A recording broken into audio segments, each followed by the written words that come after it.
Good morning, folks. It's your cousin Vinny coming at you this time from North Carolina, Swannanoa, North Carolina to be exact. Actually out here to do a little bit of disaster relief from Hurricane Helene. Did a whole lot of damage out here. We're just outside of Asheville. It was kind of crazy when we were pulling in. Everything looked fine, everything looked normal, and then we basically turned a corner, and then it was just, I mean, it was crazy. But us folks down in Louisiana, we know how it is to get hit by hurricanes, and we know how long it takes to recover. And these people are still suffering out here. So we're out here. I'm here with the Southern Baptist Disaster Relief team organization, huge organization all across the country. I want to say it's the third largest disaster relief organization in the world. But all that to say, we came out here. We're gonna try and help some folks out. Not doing this video for thanks, so don't worry about thanking me in the comments or anything like that. My goal for this video is, for one, just to show that even when the news stops covering it, people are still hurting. It's gonna take a long time to recover. Any money that this video makes, we're gonna donate to these folks. Somehow we're gonna get them. We'll figure something out, an organization that helps them out, something. But so share this video with as many people as you can, because the more views, the more money it'll make, and we'll get it out. But we got some more work orders, because what happens is they set up here and they got people that go out and assess, talk to people, see what their needs are, and then they make these work orders. And then different teams from all over. I mean, we got them from Oklahoma, I think, is the main group that's actually running this spot. We got Louisiana, they got some from actual North Carolina, a bunch of different states, and their local Southern Baptist disaster relief teams and all. So they come here, they get us work orders, and then we'll go out each day and tackle them, whether it's sheetrock work, cutting trees off of houses, like just all kind of stuff. So I'm gonna take y'all with me. I don't know how much I'll get to film. This is the first day. You know, we've got to respect people's property and respect people's personal life and belongings, because, you know, they don't always want things to be filmed. But I do want to show y'all what goes on. But anyway, my pastor's over there talking to one of the guys whose houses we're about to go to and work on. So we're not really sure what we're getting into today, but I'm gonna take y'all along. And we actually didn't do much driving, because we came in yesterday evening just from the interstate to get to here. We saw the damage. I got a little bit of that video, but I'll be videoing as we roll through, just so y'all can see. It looks a little different than when we got hit down for Ida back down in my hometown, because there was, I mean, it's a lot of different, that swamp mud. Here it looks like a more sandy, rocky soil, but they got stuff everywhere. We've seen vehicles flipped over. It's pretty wild. It's like the same but different, you know. Oh, that's me. We got to get to work.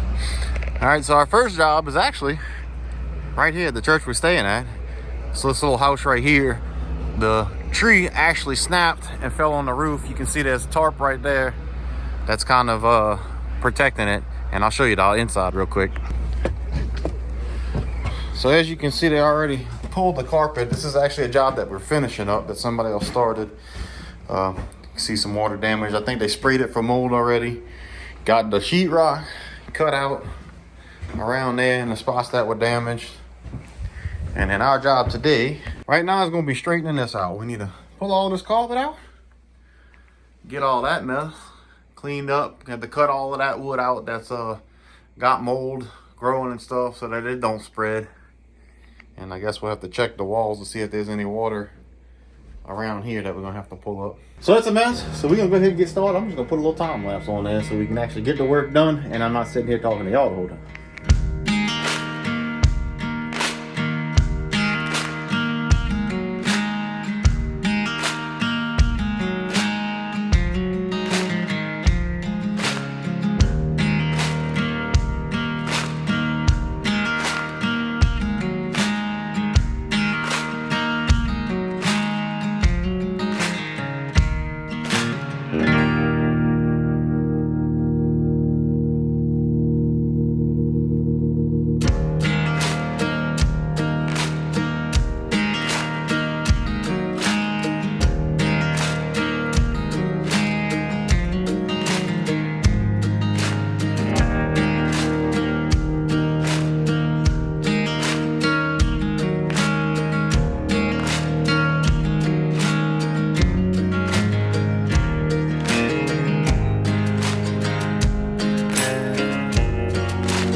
Are you done yet?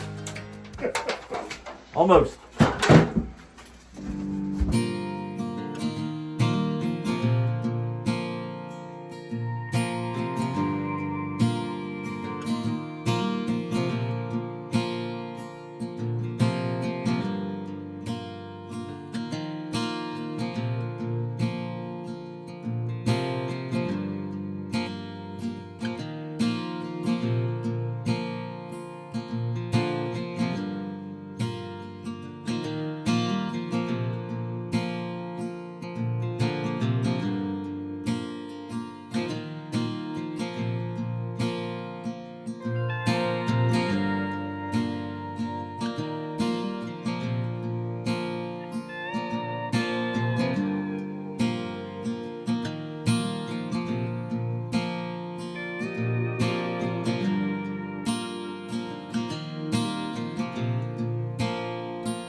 Alright, so it's the next day. We're out here back at the last job we did yesterday. Not a tremendous amount of damage like you would expect with some of these other houses with all of that damage, but every need is a need. But he had some water down in his basement, and what they're trying to do is we ripped all that out to try to prevent mold, and crazily enough we found some termite damage in there. So it was actually a good thing that they had a little water damage and had to tear out that wall, or the termites could have got real bad.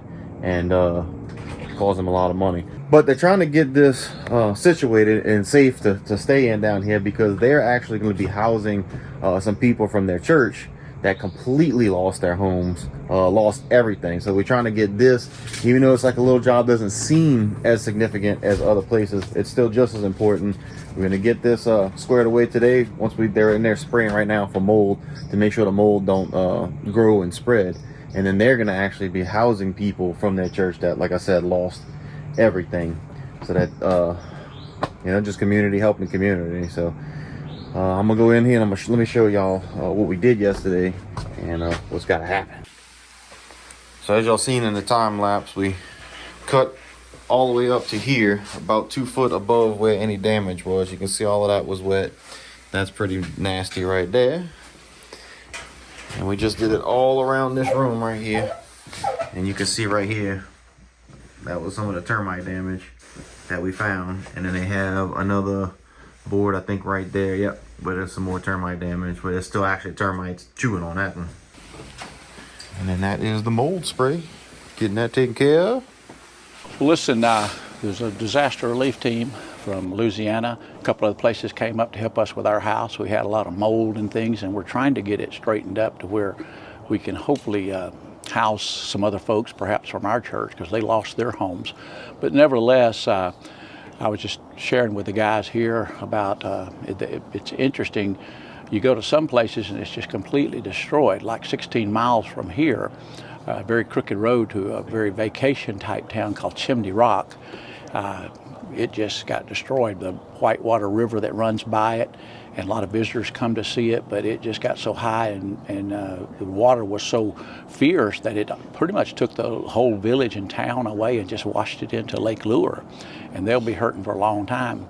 Downtown Asheville area called Biltmore Village, which is very touristy also. The Swannanoa River runs right by it, and it got so high, about 26 feet high, I've heard some reports, and roaring pretty fast. So it just incapacitated a lot of the businesses and things in that area.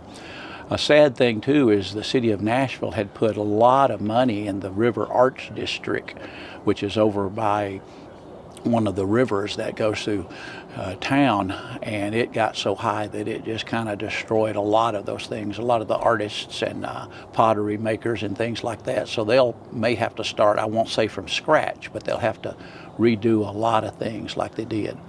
We were at my son's house, and he lives about 8 miles from here, and their area had lots and lots and lots of huge oak trees just blown over, and it didn't take a lot of wind to blow them over, because the weather people tell us that we got between 24 to 30 inches of rain in 3 days, and the ground was just so saturated that those big trees just didn't have any foundation to stand up, and they just fell over. Our son lost both of their cars.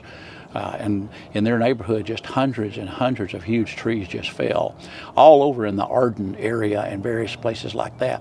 Our little neighborhood here got skipped over, it just seems like, when it comes to the trees. But you go anywhere there was a creek or a river, and it doesn't have to be a very large creek and river. They just got so high and so fierce that they just took houses with them down the road. We have people in our Sunday school class that lost their house. It was covered in water from roof down, and other things like that. Where our church is at First Baptist Swannanoa, and Swannanoa got hit really hard. That's where the river comes right through it. It's really normally about a 20 to 25 foot wide creek/river, but our pastor said it got to be a half-mile wide in places. Wow. And it was moving pretty fast, so it just destroyed a lot of things in the Swannanoa area. Town of Black Mountain got covered with the water pretty bad. So really you have to kind of drive around, and you'll see pockets of places that just got hit hard with numerous trees falling all over the place.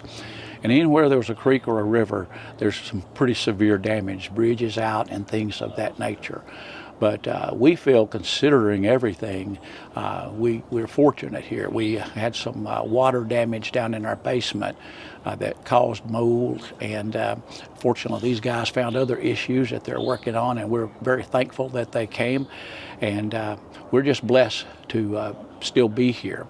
One of the things I've noticed is that the city of Asheville, the bigger city, gets a lot of the attention because it's the biggest.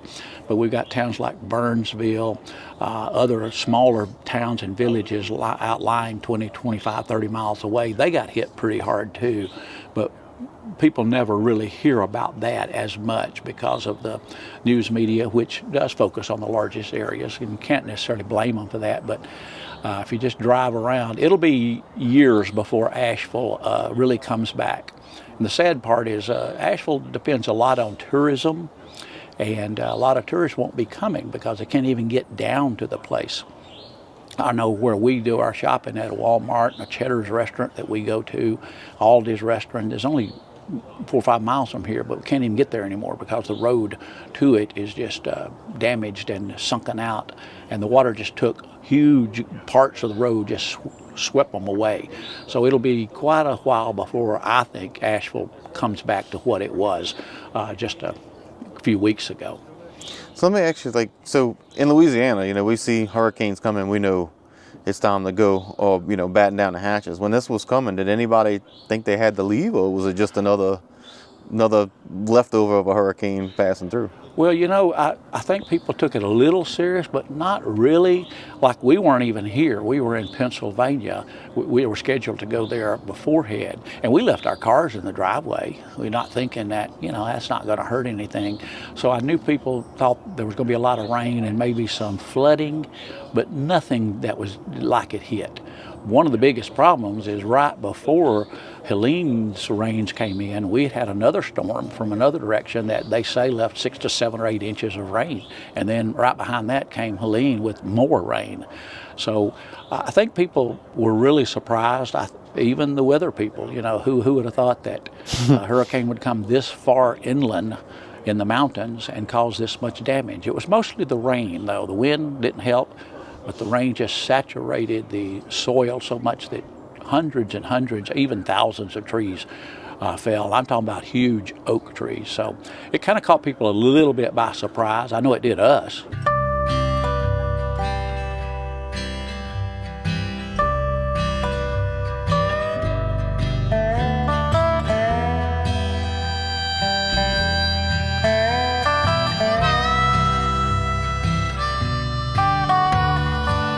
All right, guys, we're now at another house. A nice sweet lady lives here all by herself, but the only damage inside the house on this one is a little closet where some water leaked through the roof, and they got a bunch of black mold growing, so we're gonna have to get that out of there because she can't be in the house with all of that black mold. But the crazy thing about this house is this basement, it's like a root cellar. But check this out. So there's a creek right there, and anywhere that had a creek or stream or anything, the rain just overwhelmed it and it overflowed its banks. So that's where you see most of the damage, is where they had creeks, rivers, and streams and stuff.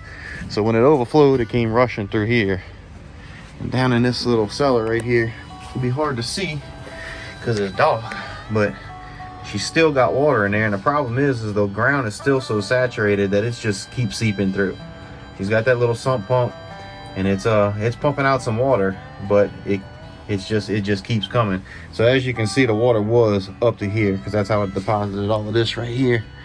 It was this high during the storm. So we're gonna try and, I mean, all we could do right here is just clean off these steps for her until all of that water comes out of there. But let's go knock out that closet real quick.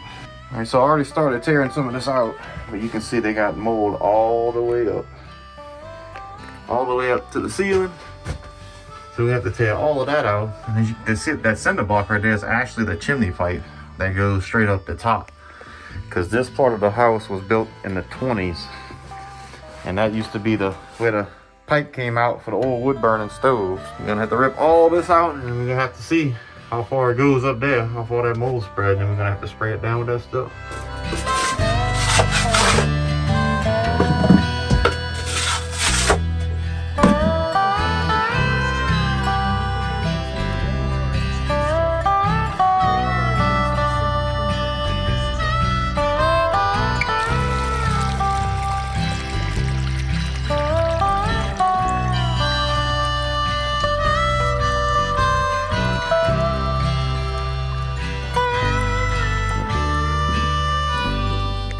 So I'm going to check on the roof to see if I can find where that water came in at up there in that little closet. And I come and I grab this ladder. I just grabbed this ladder on the back of this shed. And fortunately, this thing over here isn't live. At least I don't think it is, because nothing came and got me yet. But look at that thing. I'm assuming that's a hornet's nest, because I don't think I got those where I'm at. At least we ain't got enough of them to worry about, because I ain't never come across that in none of my ladders. Ay, ay, ay. This is the creek that overflowed, which flooded the basement of that house. That's the one we're working on right there. So she said she was actually in the house when the storm was coming, and she kept checking this creek, and the creek had gotten up high enough to where she knew she needed to leave, because she's been there a long time, and they've had storms that come by where it would flood, but she said it's never been quite like this. So she went to her brother's house, but you can see down here all that debris right there that's been left. There's a car buried right there, just from this water coming up so high so fast and trickling down. Trickling down. There's some debris right there caught by the tree. I'm assuming that got yanked out of there from the water. But it's crazy because it looks nice and peaceful and quiet and beautiful right now. And the water is apparently contaminated. They said we don't even wash our hands with the water that comes out the faucet. You can use the toilet, obviously, because hope you're not touching that water in the toilet. So you can flush the toilets with it. But as far as washing hands, we've been using bottled water, potable water. The church we stay in at, they got a big old tanker with water full of it, with a shower trailer that allows us to take a shower. So I don't know what that water's contaminated with. I don't know if it's just a safety precaution or what. I don't know. I just know the water in the toilet don't look clear. So I'm sure the whole water system's still chock full of stormwater, rainwater, runoff from a nuclear power plant. I have no idea. But I ain't touching it.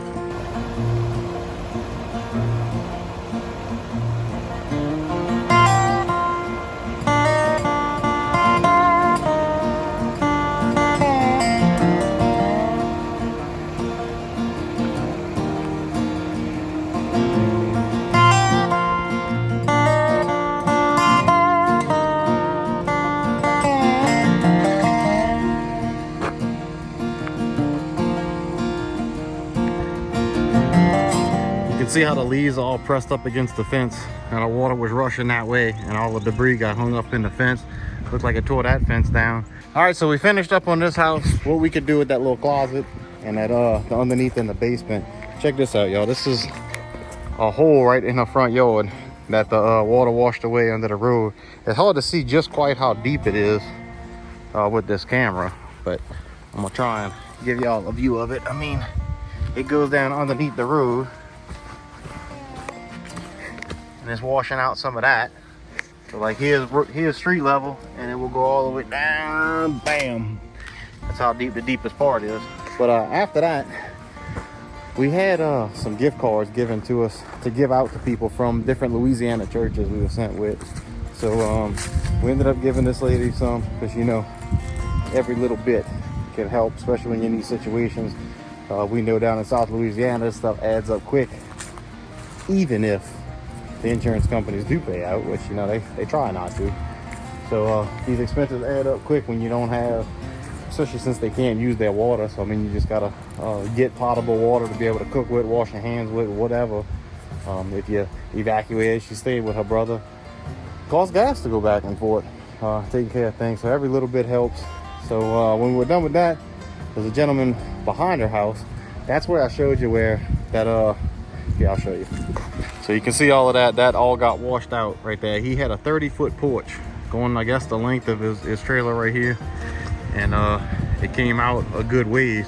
That all got washed out down the creek, and this is already fixed. You can see these tracks right here. They had a big excavator or bulldozer came through and put some back, packed it down and all. He had under his steps in the front little porch area, all that had been washed away. One of the posts holding up that porch wasn't even touching the ground. It had a little ball of concrete just floating in the air at the bottom of the leg.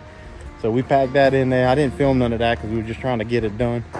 And then we actually gave one of those gift cards to him, and that's how we were just asking if there was anything he needed. And he pointed out a couple things, because he can't really get around too well. He's got a son that helps him out, but you know, he was believe me, he was very appreciative. And then we put him a new mailbox because his old mailbox was falling down. Was having issues with that. And I know the mailbox really wasn't, you know, a disaster relief type of thing, but in a situation like this, guys, y'all got to remember and realize any little bit helps. I mean, that's one less thing he's got to worry about when you got so much on your plate and you don't know where to start.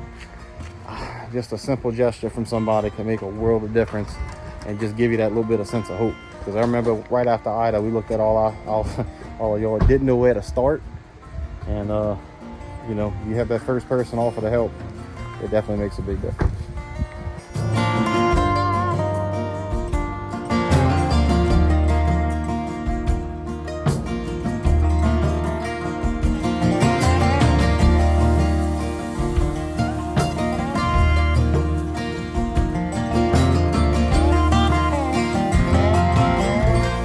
All right, day 3, we're just getting started. We're gonna be tackling that house right there across the street. I'll take y'all in there in a second.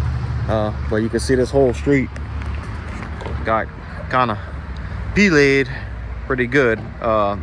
According to this house, the whole basement was full and they actually got up into the top floor a few inches. There we go with the street. I mean, the fence right here, you see how the leaves are all the way up from that water rushing in. And then this fence just collecting like a screen. Collected all the leaves and stuff, and I want to show y'all that. I don't know if anybody's ever seen that before. That was very prevalent down in New Orleans area, and then down in Louisiana after Hurricane Katrina. That is what they do when they go do search and rescue, and they'll mark on there, and that number on the bottom is 0. That's a good sign. If I remember it correctly, that means they didn't find no bodies. During Katrina, you would see they would mark it and they would have numbers and stuff like that on there, but that just lets people know that that house got searched, so that they don't, you know, waste time searching the same house multiple times. But it's been oh, look at the squirrels. Squirrels having themselves a time on looks like a little cat toy thing. Anyway, let's go get some work done. Yeah, we got this. All right, so this whole house needs to be pretty much gutted to get the black mold squared away so that doesn't keep on spreading. So tearing that down, they got to tear so many feet up from here. This was already done in there, but we heading to the back. This is where we gonna get started. They got a little bit of a crew here today, so we are gonna be taking all of this down from top to bottom. Let's get started.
Working on there, bud. Now get the here knob on. What a silly place to put a knob. Got the nail taker outer over here. Yep. You need me? Help? Yep. I got you. Just want everybody to see you working, that's all. Our new friend Jonathan over here, the Jolly Green Giant. 18 and a half feet tall. Never needs a ladder. Getting it done.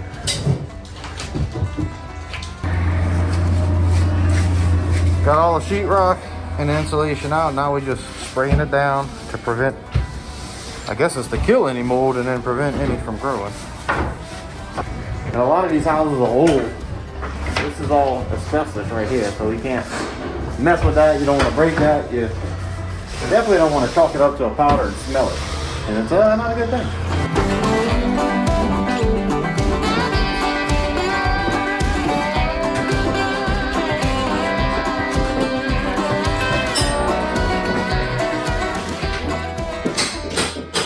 This here's Joy. This is her house that we're working on right now. And you said you stayed for the storm, huh? We were here. We were here from the beginning. Our power went out around 7 o'clock in the morning, and around 7:45, our street here looked like a little brook, and we were like, oh, yeah, maybe we should try to get out. So we took the van and went down to where we normally turn to US 70, and it was already flooded. So we went up to the fire department and finally got some signal, cell service, and we started getting all these notifications come through that had gone out from the emergency alerts in the middle of the night, but we got them all at one time in the morning. And by then we couldn't get out. So we had to get back here because my daughter was staying with her friend right up the road. My dog was here, and it was just, we had to make sure that we were okay. But then the water started rising, and water came from the back down this way and from down the street, and then the river started rising. It all converged, and we were surrounded by water. And at like 11, we weren't sure. We were talking about putting a plug in the boat because we weren't sure we were going to be okay. This was 11 at night? It was 11 in the morning. Oh, 11 in the morning. Luckily, it all happened during the day. Yeah, that's good. But down the street, we could see our neighbors climbing to their roofs because the water was much higher down there, and folks on kayaks rescued people from their roofs, and it was just absolutely mind-boggling. I've never been surrounded by a river and it not be on my own accord. So, right. yeah, so I know there's the river is right behind your house, right? So the river is, so the highway runs behind the house. It's a 5-lane highway. There's about 10 feet of grass, and then the river is like 15, 20 feet down. So when the water came up, it wasn't, it was like 29 inches of rain that fell around, and it was all coming down into the valley, because that's where we're at. We're in Swananoa River Valley, and we had sheds floating down the highway, transfer trucks. It was terrible. And then once the water started receding, it's about 1:30 when it started to recede, and by about 2 o'clock we were able to get some waders on and go check down the road and look for people and pets. So the water didn't stick around that long. It was just a couple hours. It just came and went. And it left. It's but crazy. With it brought death, destruction, and mayhem. And we're still cleaning up. It's a month tomorrow, and we're still cleaning up. Yep. And we're going to be cleaning up for a long time to come.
finished up with Miss Joy's house. We helped them out in that back room, got all that situated nice and cleaned up. But they had a pretty good group of guys out there helping her out too. So we decided to head on to a spot where they didn't have anybody helping at the moment. And we got to call out to this house right here. I will show y'all the water line. So the water line came all the way up to here. So everything in that house is destroyed. You can see somebody got to it before us and cleaned out everything out of the house, or most of it. But now we need to come in and gut the house. You can see they got some mud on the floor right there left in. You can see the water line. You can see it real good right here by this air conditioner. That's the water line right there. So all of that's got to come out. Usually 2 feet past where that water line is. However, it's been almost a month since the storm had passed. So we have to see how far the mold has gone in these walls, because we might have to get even more out. So, I mean, all of this has to come out. All the sheetrock's got to come out. Sorry if I'm making y'all dizzy. It's just a mess. Look at all this mud left in here from that water receding even on the windowsill. So it's quite a mess. It's pretty much total loss when it comes to that. Yeah, a little muddy book. It's stuck in there, huh? Yeah, look at this. This is like concrete setup. Wow. That's incredible. Yeah, you can see the mold growing on the books. As much as I enjoy watching people work, I'm gonna have to get the gloves on and get to it. Man's coming in with a wheelbarrow. I don't think he's gonna come in. I'm gonna give it a shot. He does. Oh, look at that. It was meant to be. Shovel man.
Sheetrock right here, and you can see the water actually deposited mud between the sheetrock and the insulation. So that settled down in the wall. Not sure how the mud got in there, but it did. And that's pretty nasty.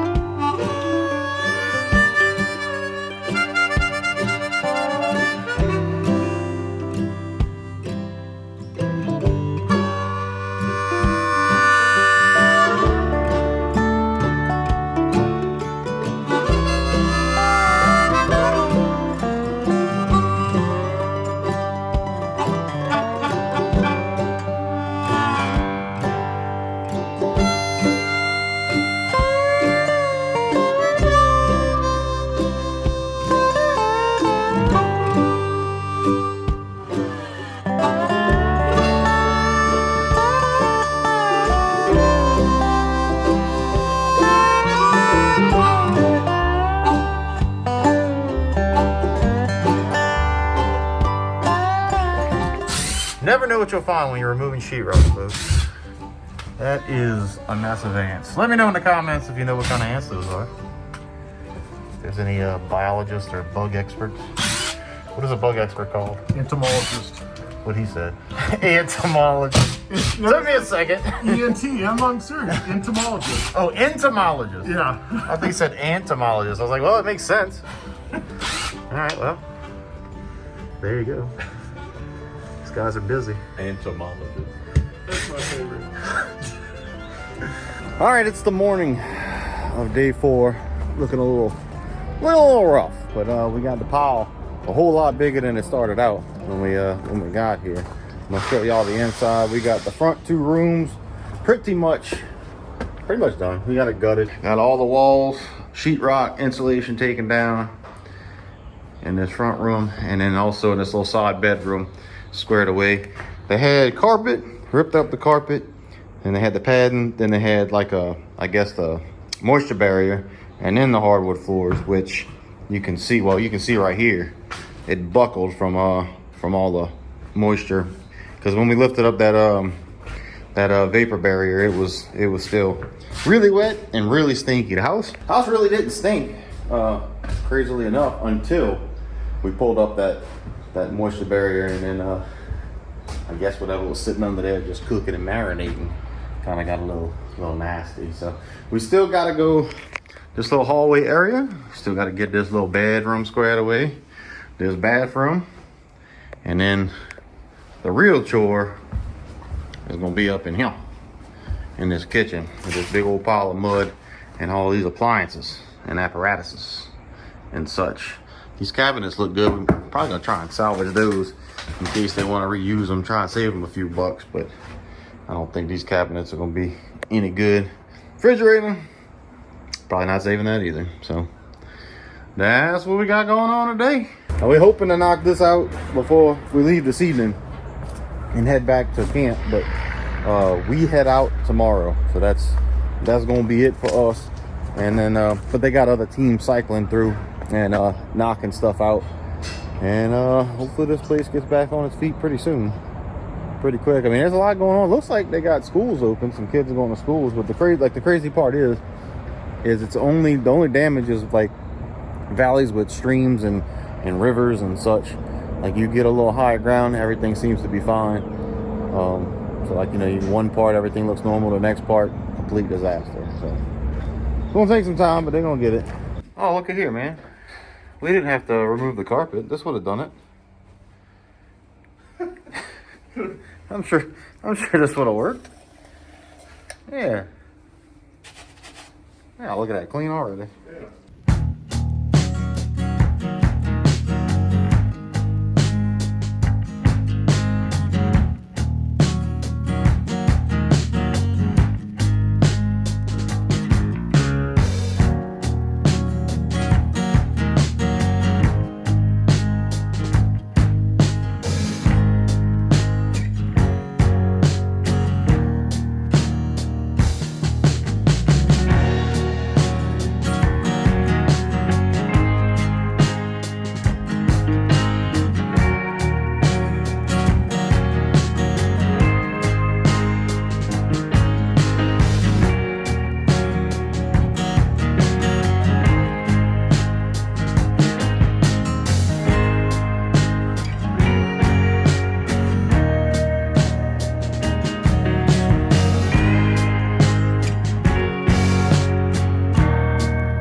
All right, y'all, just a little update. Just had some lunch.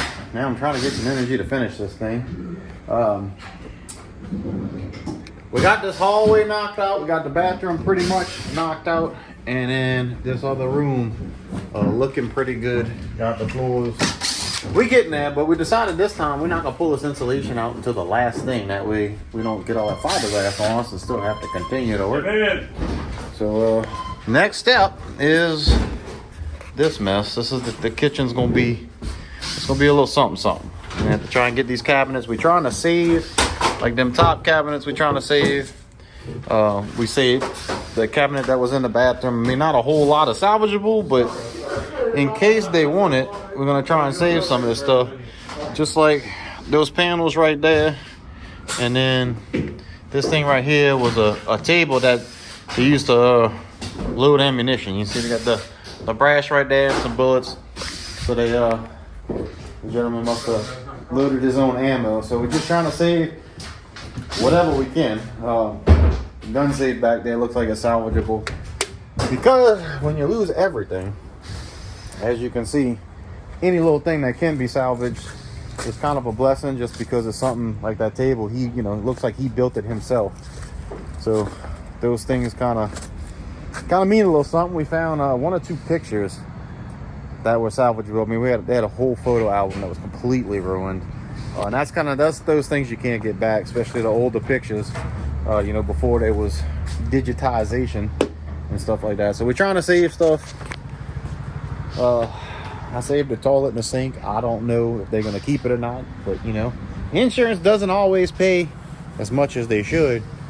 So if they need to salvage something, we're just giving them the option. That's all it is. We're just trying to save what we can, give them the option. All right, that's what us jibber jabbering. I'm gonna get back to work before they start yelling at me.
Alright guys, well, it's the last day, the last hour of the last day of us doing this work.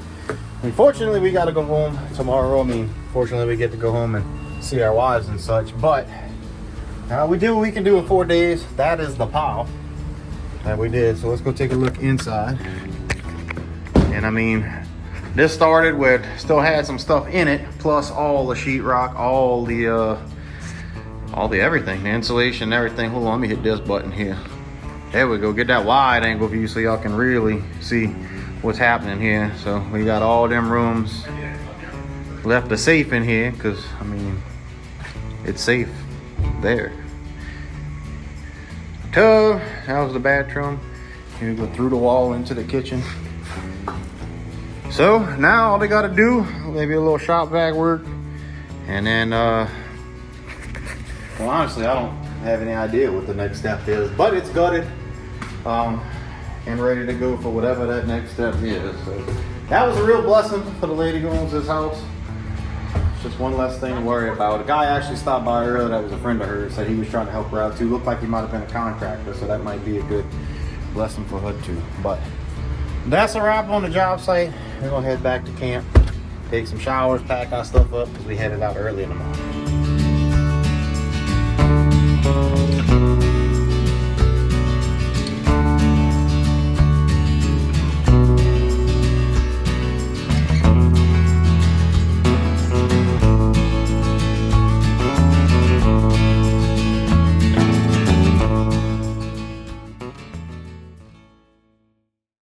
All right, well, we made it back. I am back at the firehouse. First day back on the job. Wish I could have spent at least another week, if not a couple more weeks up there doing that. But, you know, had to come home, had to come back to work. Couldn't stay up there forever. But if I could ask y'all to do me a favor, if y'all want to help out, won't cost you a single thing, and it'll still help out all of those people that need help. I'm going to donate every cent that this video makes to the relief effort. So if I can ask for one favor, it'd be share this video as much as you can to as many people as you can. Ask them to watch it all the way through. They don't even have to watch it. Just turn it on and leave the room and let it play.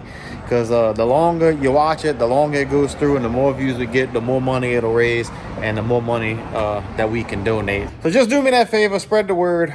Share the video to as many people as you can. Tell them to watch it the whole way through. Heck, put it on repeat as many times you watch it. It's just going to collect money. And I will show y'all the money that it collects. And then I'll show y'all receipts of who I donated to and whatnot. But another way, I will leave a couple links in the description below if you want to volunteer or look into places that you can donate to help that relief effort. Because like I said, guys, it's gonna take a long time. I mean, we still got from 2021 when Hurricane Ida hit. There's still places that ain't the same yet, and so this just happened to them, but a little bit over a month ago. And it's not just in North Carolina. That wasn't even what I showed y'all. Wasn't even the worst of it. So all that being said, guys, just pray for those folks. I appreciate you watching this, and please share, and I'll catch y'all on the next one.